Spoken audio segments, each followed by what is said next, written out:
E aí, bora mergulhar de cabeça num dos episódios mais, olha, intrigantes e paradoxais da história do Brasil? A gente tá falando da Sabinada. Uma revolta que, pasmem, já nasceu com data pra acabar. É, parece confuso, né? Mas calma, a gente vai decifrar esse mistério juntos. E pra começar, já lanço a pergunta que tá no centro de tudo isso. Dá uma olhada aí.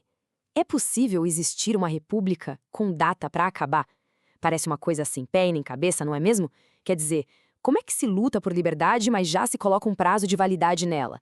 É exatamente esse quebra-cabeça que a gente vai montar aqui. Beleza, mas afinal, o que foi essa tal de Sabinada? Vamos direto aos fatos.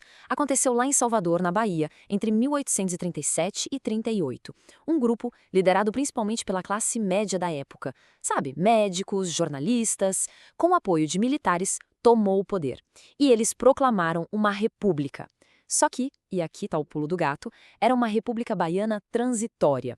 O plano era o seguinte: manter essa república independente só até o jovem imperador, o Dom Pedro II, fazer 18 anos e assumir o trono. Bizarro, né? Pois é. Olha, para entender um negócio tão cheio de contradição assim, só análise histórica comum não dá conta.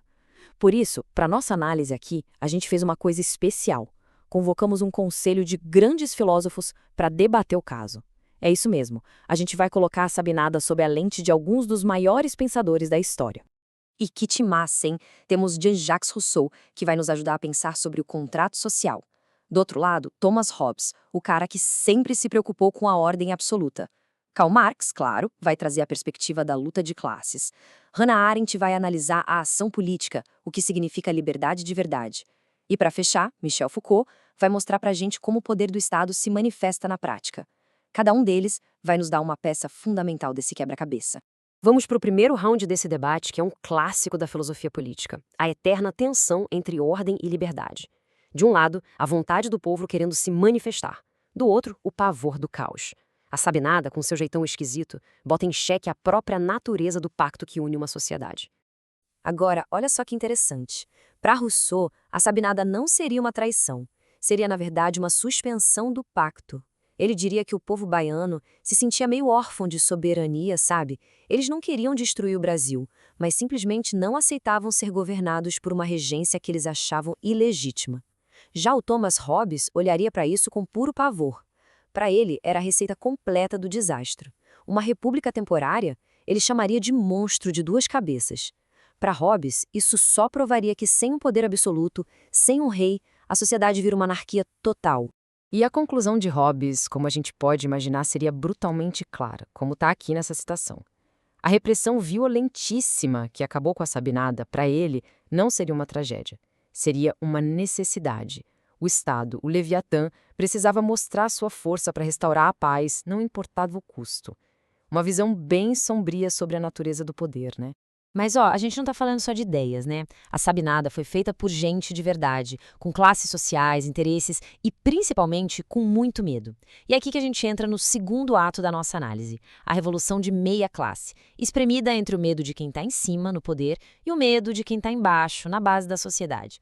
Karl Marx, se visse essa história, olharia para os líderes da Sabinada, os médicos, advogados, jornalistas, e diria: ahá! Típico da pequena burguesia. Na visão de Marx, o objetivo deles era político, era pegar uma fatia maior do poder.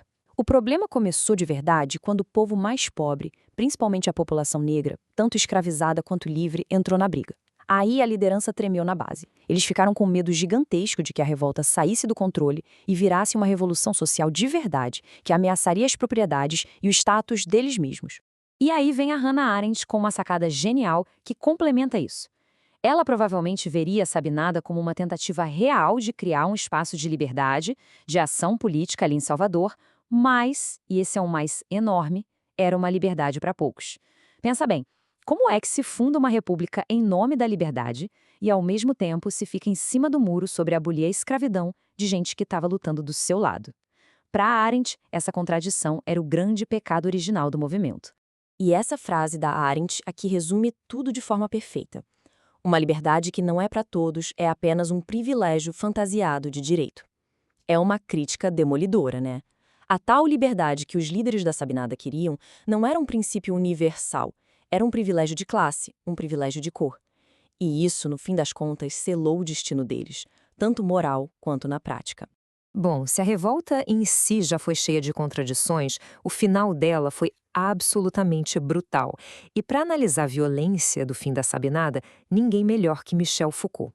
Para ele, a repressão não é só o fim da história, é a parte mais reveladora, porque é ali que o poder se mostra na sua forma mais crua.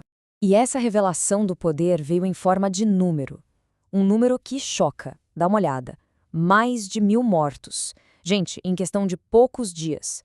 A resposta do Império não foi só uma batalha para retomar a cidade. Foi um massacre calculado. Uma demonstração de força completamente desproporcional. O Foucault descreveria isso como um espetáculo de suplício. O objetivo não era apenas punir os rebeldes. Era aterrorizar todo mundo. Cada corpo executado nas ruas de Salvador era uma mensagem para o resto do Brasil.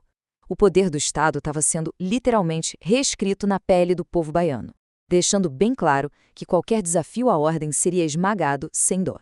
Então, qual é o veredito final do nosso Conselho de Filósofos? Eles basicamente concordam que a Sabinada foi a revolta do meio do caminho.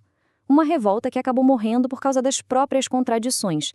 Tentou ser republicana e monarquista, queria liberdade, mas sem acabar com a escravidão. Mostrou que o contrato social brasileiro estava em crise e, no fim, virou um exemplo trágico da violência do Estado. Beleza, já ouvimos os teóricos, mas agora vamos dar a palavra final para alguém que entendia de revolução na prática.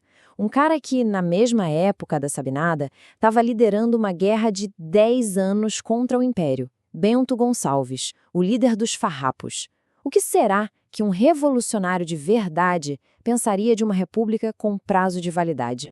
E aqui a gente pode imaginar 2 tipos de resposta dele. A resposta séria seria um reconhecimento da coragem dos baianos, mas com uma crítica direta. Eles falharam onde nós resistimos, na clareza. Não se faz república com prazo para acabar. Ou se é livre, ou se é súdito. Simples assim. Já a resposta mais debochada, bem ao estilo gaúcho, seria puro sarcasmo. Ele diria que a Sabinada parecia mais um baile de máscaras do que uma revolução de verdade e que os líderes tentaram curar o Brasil com homeopatia quando o caso já era de amputação, uma crítica devastadora à falta de coragem do movimento. No fim das contas, a Sabinada deixa a gente com mais perguntas do que respostas.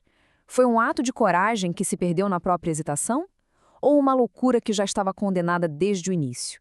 E agora a pergunta vai para todo mundo que está assistindo. Qual das respostas do Bento Gonçalves faz mais sentido? Ou será que tem uma outra interpretação? A gente quer muito saber a opinião de vocês. Deixem aqui nos comentários o que acham. E claro, se curtiram essa análise mais a fundo, não esqueçam de se inscrever no canal e compartilhar com mais gente para esse debate ir longe. Valeu e até a próxima!